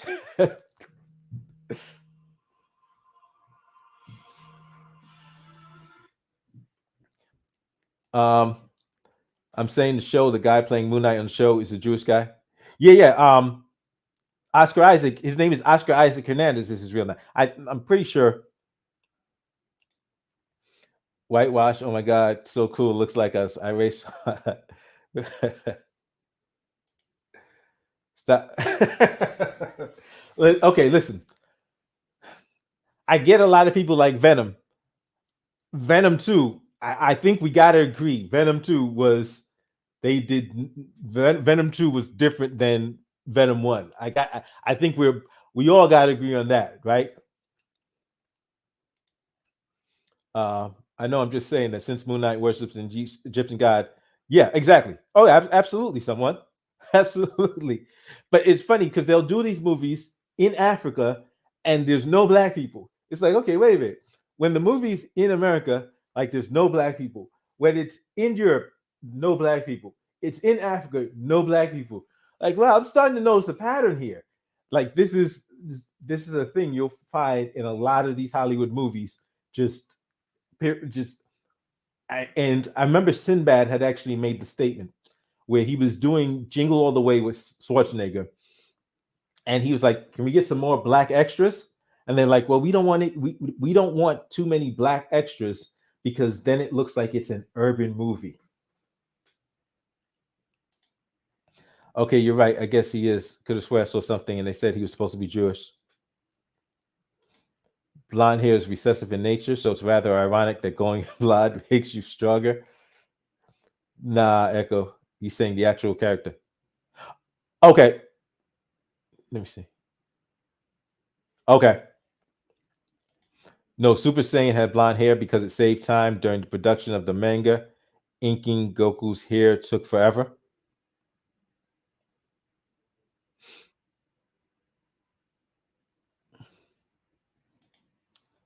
Oh my bad. He was talking about the actor, not the character. Okay, yeah. Um, but yeah, but we can look at all of these cases where there's whitewashing and these guys that are at these culture warriors, that are on the forefront of being opposed and expressing their opposition to race swapping have nothing to say when that race swapping is whitewashing, when it's changing the race of a character to a white person, or having a white person play somebody who's not who's not white in the movie, which is like really you couldn't find Fisher Stevens in Short Circuit. I remember that movie as a kid. That movie was great. I through until I saw him in Early Edition, I thought Fisher Stevens was an Indian guy. And then he did a show called Early Edition, like in the 90s. And I said, wait, that guy's not Indian? It was crazy. There was in fact, I know Indian people who thought he was Indian. They was like they're like, okay, and it's like wow, that was crazy. But when we talk about one of the funny things I noticed, I found when I was looking up stuff was when we look at the history of why there are so of why we're in a place where there's race swapping, where now you have to find, oh, we need a black person in it. Because there was a time when like black people weren't being put into comic books. So black characters weren't being written into comic books or into the source material. And it was interesting that somebody made this statement that there's actually more green people. If you look at the comic books, there's more green people in these comic books than black people. Like green people don't actually exist, but there's more green people in these comic books than there are black people. And I'm like, wow, like it's amazing that you had people going to such extremes to avoid having to put black people into comic books and these properties, these source materials. But it didn't happen by accident. The Comics Code Authority was one of the entities that existed where they actually, like, they were policing the comic book industry. And what they said is they wanted to make sure they controlled the messages that are coming from these comic books. So they wanted to make sure that all of the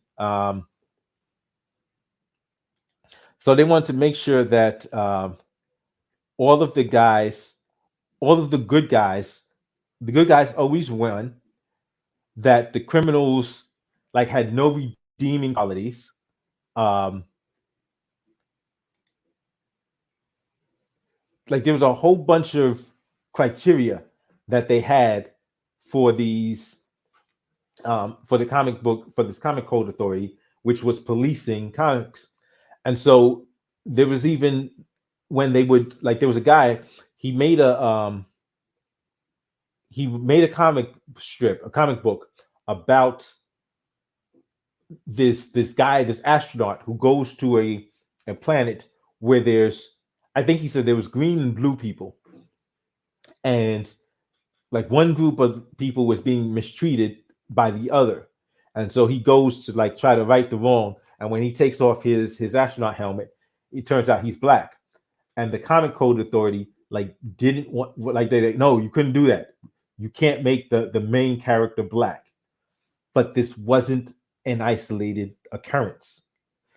Throughout the decades, there were people that wanted to either in make more black characters or do different things with black characters, and they weren't allowed to by things like the Comic Code Authority or the publishers, because they had their own. So all the talk about making things political, or making these political statements, they were making political statements at the time. Like you had the people that were running media, that were running these companies, that were making political statements, and their political statements was, well, we don't want too many black people in here. We don't want a black person being the center, the focus of this story. They were making political statements. It's always been political. But the issue I have with these culture warriors is they want to pretend that the politicization just began, and then they want to act like it was only good. That's only acceptable when the political message being spread, or the social message being spread, or the propaganda being spread is one that aligns with their own ideology. Like that's just like then you're not even being truthful. They're just being disingenuous, and and as I've heard it described as fragile. They're just being fragile, and so it's um, but there is okay. Let me take a look at some more comments.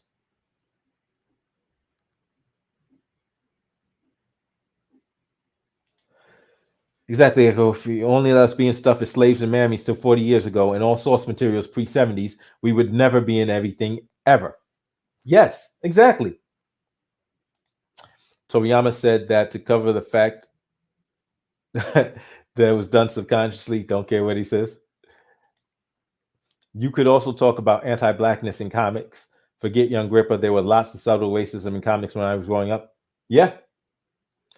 Like, listen, why does Storm have blue eyes? You'll check out Nicholas Draper Ivy. He makes black comments. Okay, I got to write that down. Nicholas Draper Ivy. There's also Black Sands. I did a live stream. I think it was when I was talking about black business. And I think I've been trying to remember that name. And Nicholas Draper Ivy. Okay, definitely got to check him out.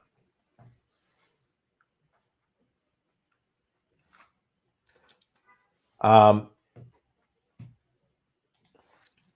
there's something that annoyed me when growing up. I loved Silver Surfer, but I was irritated that even the aliens were white. And there's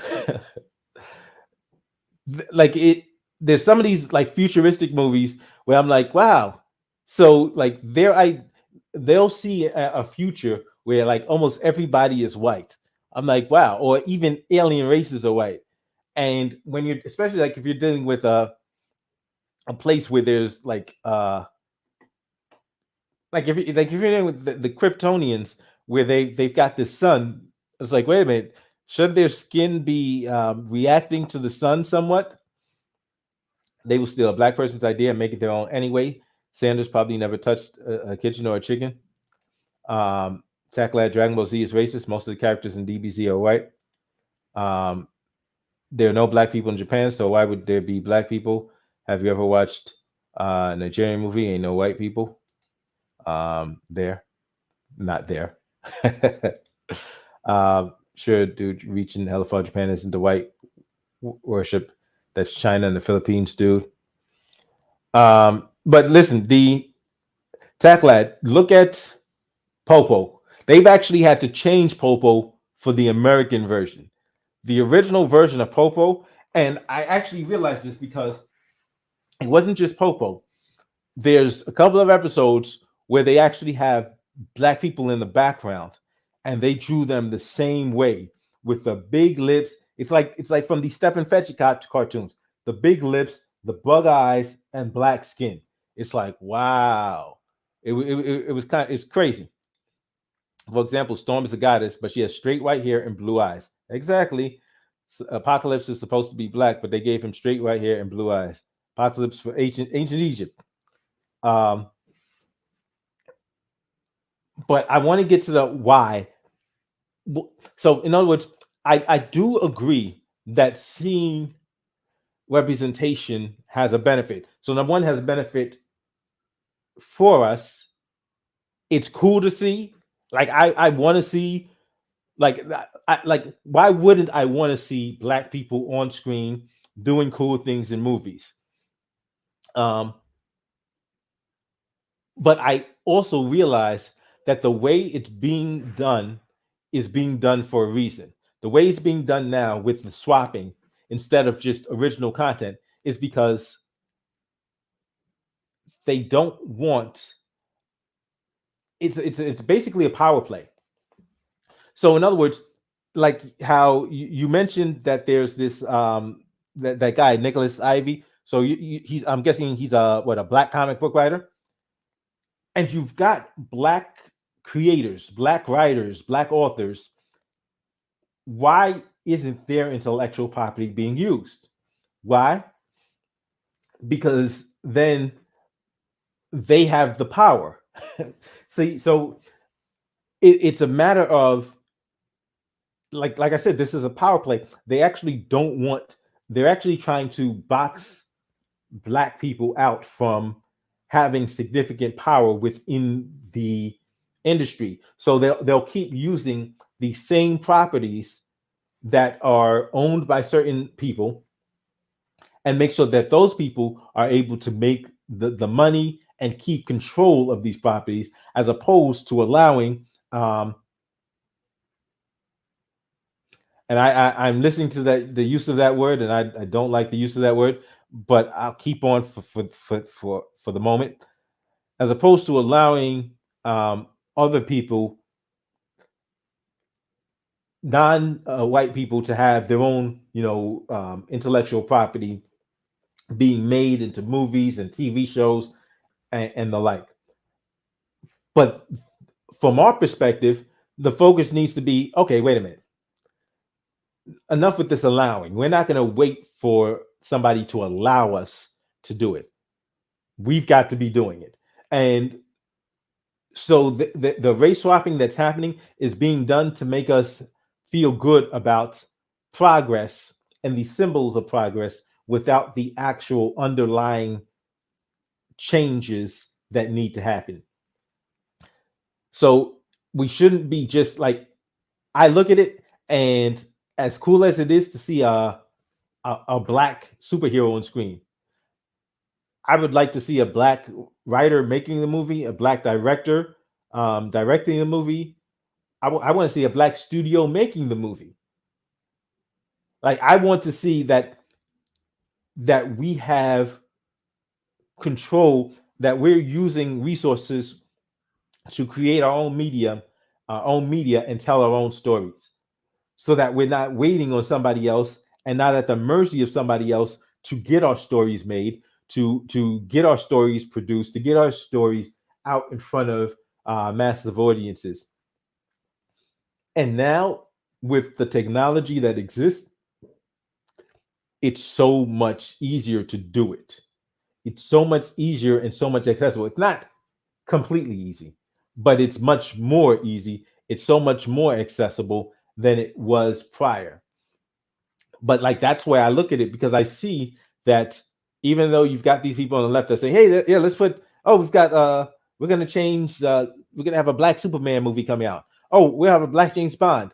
I'm like, well, how about instead of just changing the race of these characters, how about when this black writer, with his, black director, black studio, when and they have a black intellectual property, how about you green light that?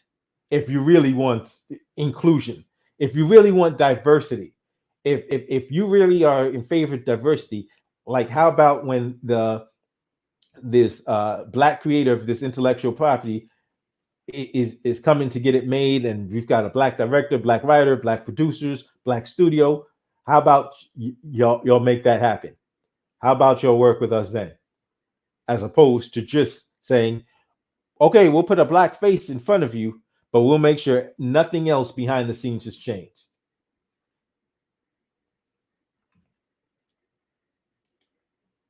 Okay,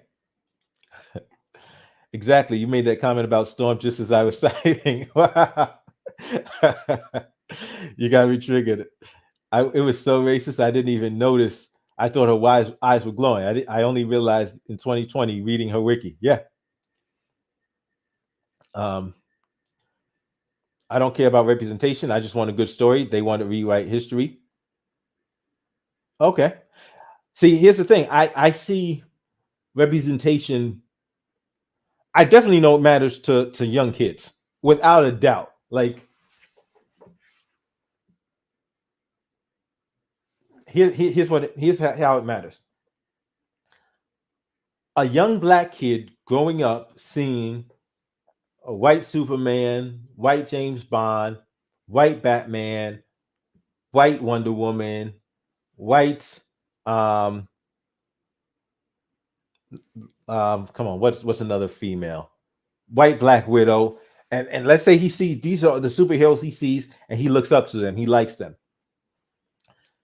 This black kid, as he grows up, has the capability of appreciating white people. The white kid that grows up not seeing any black people except black thug number two, black thug number four, black drug addict, black black purse snatcher. That's all he sees in the movies. His the way he sees and thinks about black people as he gets older will be drastically different than the way that black kid sees and interacts with white people as he gets older. Because this black kid has seen positive depictions of white people and has it in his mind, has positive associations with white people.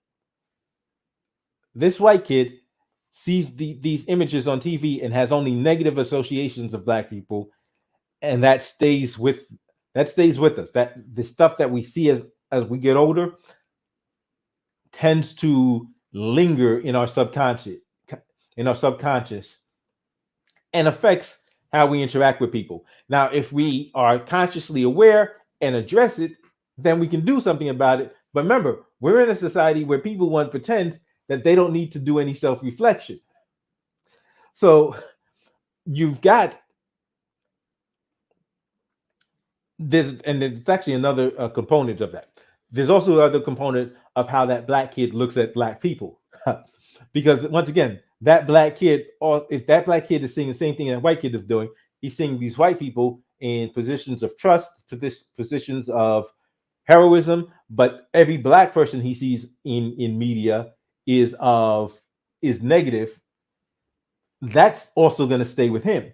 So while he may not think all black people are that, he is going to be much easier to look down. It's going to be much easier for that black kid to think the worst of other black people based on the constant programming that he's getting from media sources.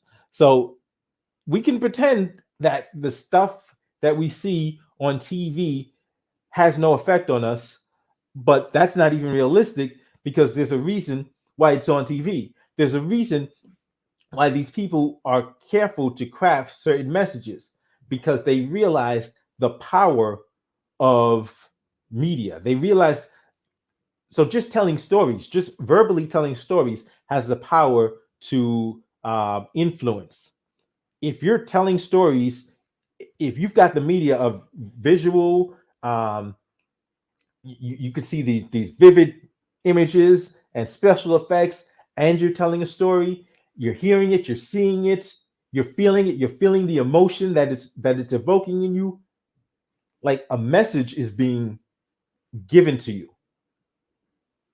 And that's why they realize the power of media, and why they are careful to make sure certain messages are advanced as opposed to other messages.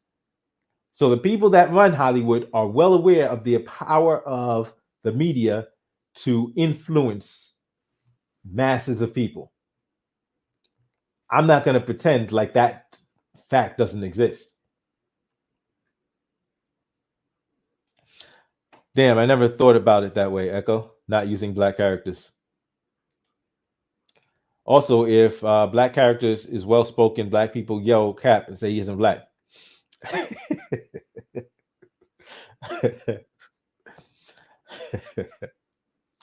Yeah, I could tell you this. They're not race swapping to help us. Definitely not.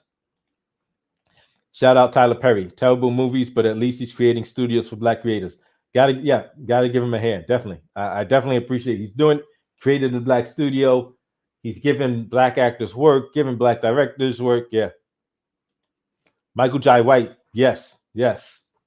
And and this dude is, seeing him in a movie as as a hero, as an action star, is big because I want young black kids, and he's the real deal. Like, so like he's got what, like 10 black belts or whatever.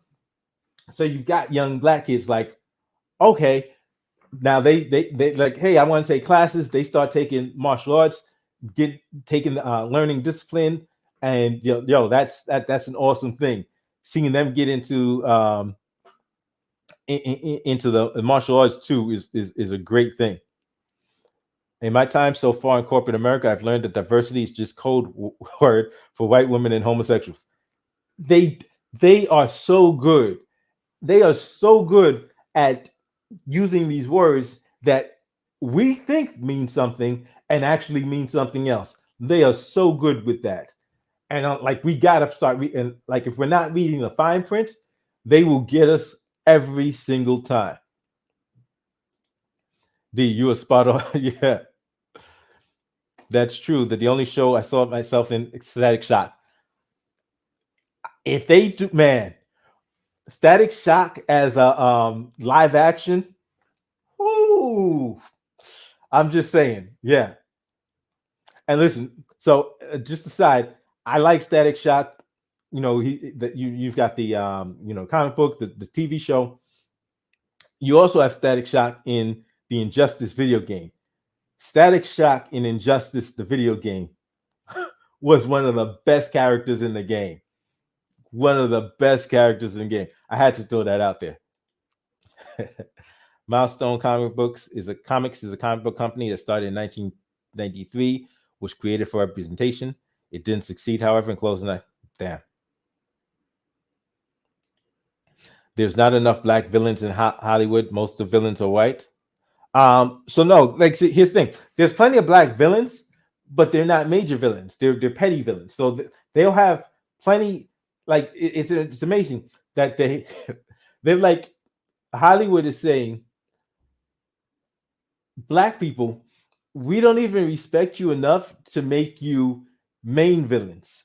We'll make you some, random hoodlum on the street, but we don't want to respect you enough to make you like the arch nemesis, the arch villain, the main bad guy that actually has to, you know, display intelligence. Like they don't want to do that. That's the issue. The creator of Icon Comics was black, and he created a black character more powerful than Superman and better origin story.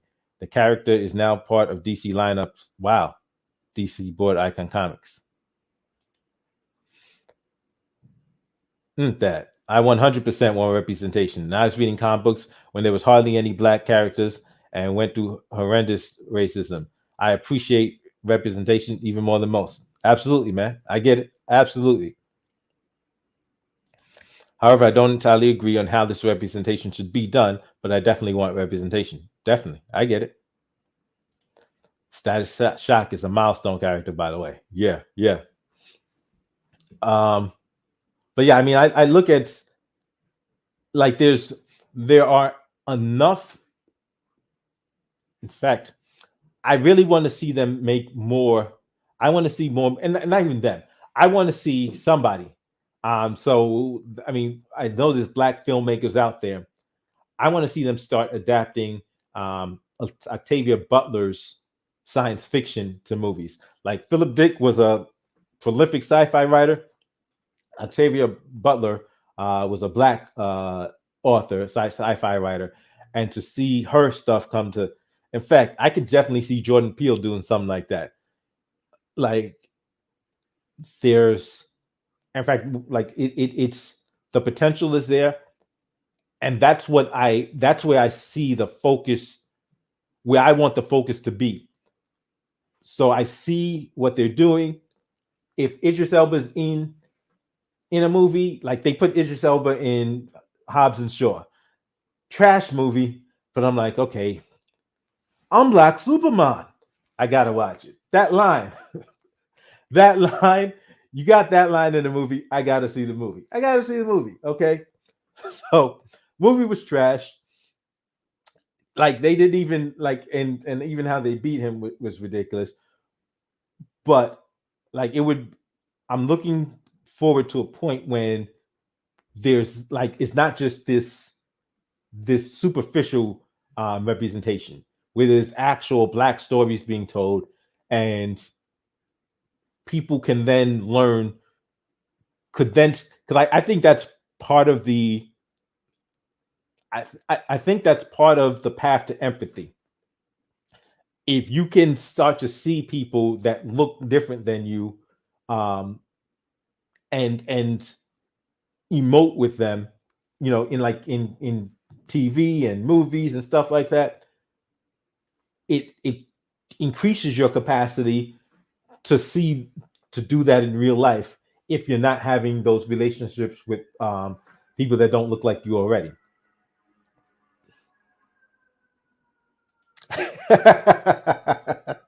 Huey Freeman. Yeah, I want to see. I would love to see Boondocks um, live action. Yeah, Olivia.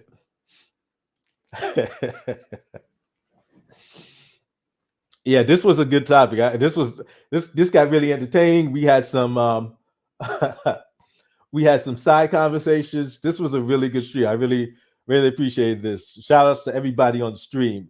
Everybody who came out.